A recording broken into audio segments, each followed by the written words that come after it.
Now, another great sports moment of 2023, something that I had the privilege of covering, my first time covering it was the World Baseball Classic in Miami. All right, that's where the last stage of it was held in Miami, and a great event. All right, it's an event that I've always liked and been interested in and fascinated by because baseball, or this is a tournament where you have the best players in the world playing for their country, and you like to see those kind of matchups in all of the sports, especially the major sports that we play in this country.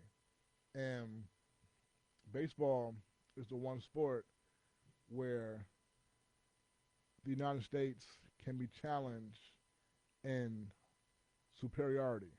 Okay, so you love to see who's the best in the world in baseball. Okay, there's so many great baseball playing countries, and that's why we love the Olympics. Okay, because we want to see who's the best, and we want to see the great competition.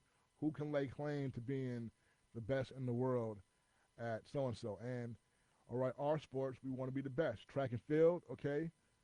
Basketball, certainly. All right, no team. I've been through this 2 weeks ago. I went through how no country can beat the United States in basketball when the United States is serious and send out their best players. Okay, the United States sends out their best players, their 12 best players, to the Olympics, and every other country sends out their best 12. The United States is dominating everybody. Okay, and football. All right, we're not even talking about that. I don't think no other country filled the football team. Right? I mean, so and there are football league here and there overseas in Europe or what have you, but we know, okay, no international competition is that's not even worth talking about. A international football, not soccer, American football competition. But baseball is the one sport where the U.S. can be challenged, it can be beat, and there was never a serious international baseball competition the way you have in basketball now, right? Because since '92, the NBA players have been playing in the Olympics, and even before '92, the basketball Olympics was taken very seriously because even though the NBA players were not playing, there were a lot of really good college players who played, and that was back when the college players stayed until their senior year. So you had guys who were 20, 21, 22, and they were able to win, right? But then when U.S. got beat, all right, in '88 for the first time, legitimately, because in '72 there was a lot of controversy at the end. Okay, when the Soviet Union beat them, but there was a lot of controversy at the end with the refs and how the clock was moving and calls that weren't called, and so a lot of controversy. That's something that's interesting for you all to look up if you're interested. The 1972 gold medal basketball game in the Olympics between the United States and Soviet Union. So '88, the U.S. loses to the Soviet Union, but this time it was legitimate. All right, '88. That was the last time that the United States basketball used college players, and after that, beginning in '92, the U.S. used NBA players.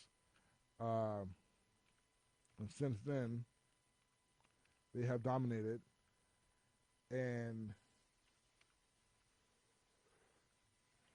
they lost, of course, in 2004 when they got a little unfocused after beating up on the world in '92 and '96. Even though in 2000 they came close to losing a game, but they never lost their first Olympic game in basketball until 2004, and they lost in their very first game, I believe, uh, and that was to Puerto Rico in a game that I still remember.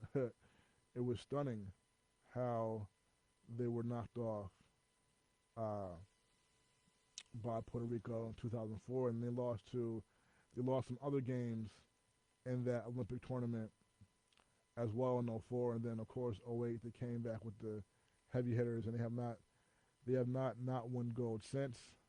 But my whole point in all this is that in baseball, the U.S. can be challenged, and the World Baseball Classic, all right, the Olympics is always during the summertime during the baseball season, so the best players have never played in the Olympics.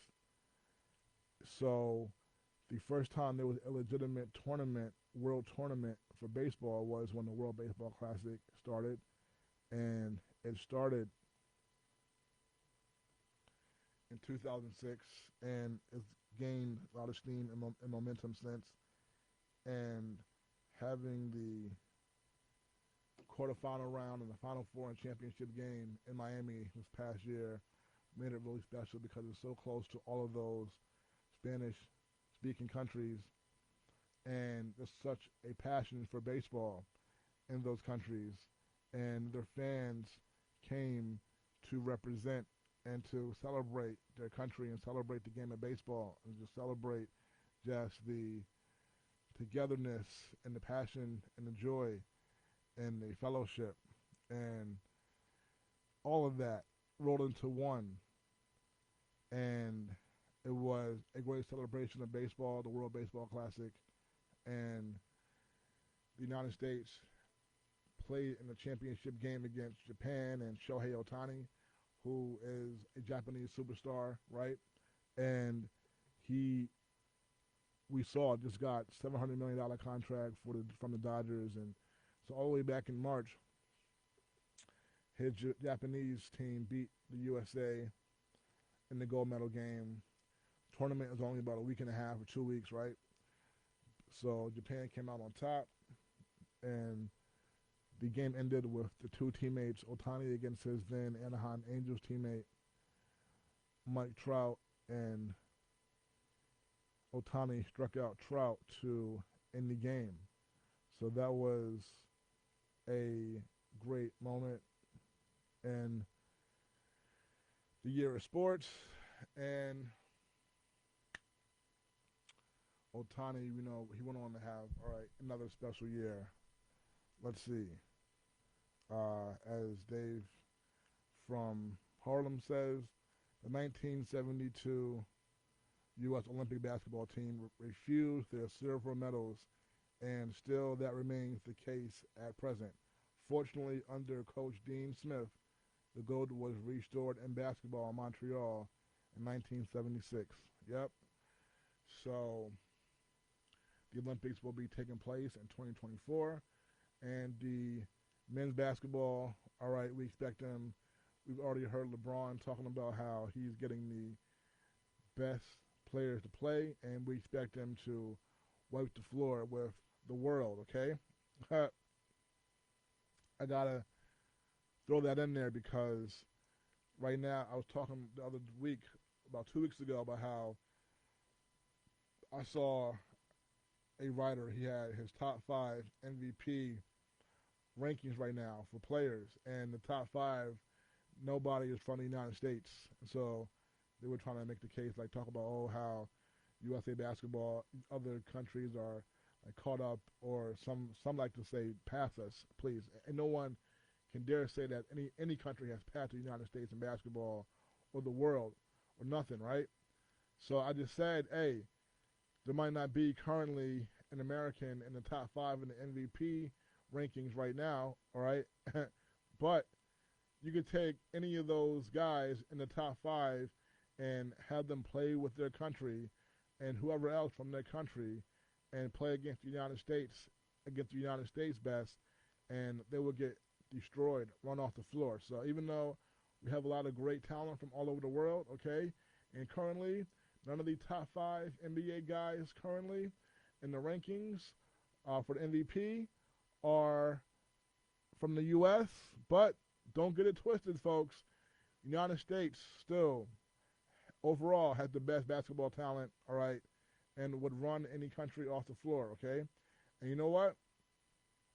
Next year at the Olympics, Canada and our guy who was just shipped off, R.J. Barrett, he'll be playing for Team Canada, and we'll see if he can help Team Canada knock off the United States. All right, when the United States brings their A team, and this past summer there was the World Basketball tournament. All right, World Basketball tournament, not the Olympics, but World Basketball tournament. All right, something like that. It was very, it was still taken seriously, but the U.S. had their B or C level team, but still a lot of good players, some all-star players. Certainly, all right, our beloved Jalen Brunson was playing on that team, and they played against Canada. For the U.S., who beat them? I think Germany beat them first in the Final Four game. And, I mean, Dennis Schroeder, okay, who is now going to be RJ and Emmanuel Quickly's teammate, all right, in Toronto. He was playing for Germany, their point guard, and he, all right, was giving them buckets and this Franz Wagner, who just 2 nights ago, Orlando, all right, was giving the Knicks buckets. He was playing for Germany against USA. So, but then when U.S. lost in the Final Four to Germany, they played Canada for the third place game. And so Brunson and RJ and Shea Gilgeous-Alexander, who was one of the top 5 MVP guys right now in the NBA, he plays for Canada. And Canada won. So, yeah, so we'll see if RJ can help get Canada a gold this 2024 Olympics. Canada has the most, outside of the U.S., all right, Canada has the most NBA players. But like I said, USA will beat them. So that's one of my predictions for upcoming 2024. The United States will wipe the floor with R.J. Barrett, Dillon Brooks, Shea Gilgeous-Alexander, and whoever else comes to play for Canada. They have Jamal Murray from Denver. You know what? A very competitive squad. But I'm putting it out there right now. The USA, if they bring the top guys, who I expect that's what it's going to be, they'll wipe the floor with Canada and whoever else, okay? My first prediction for 2024.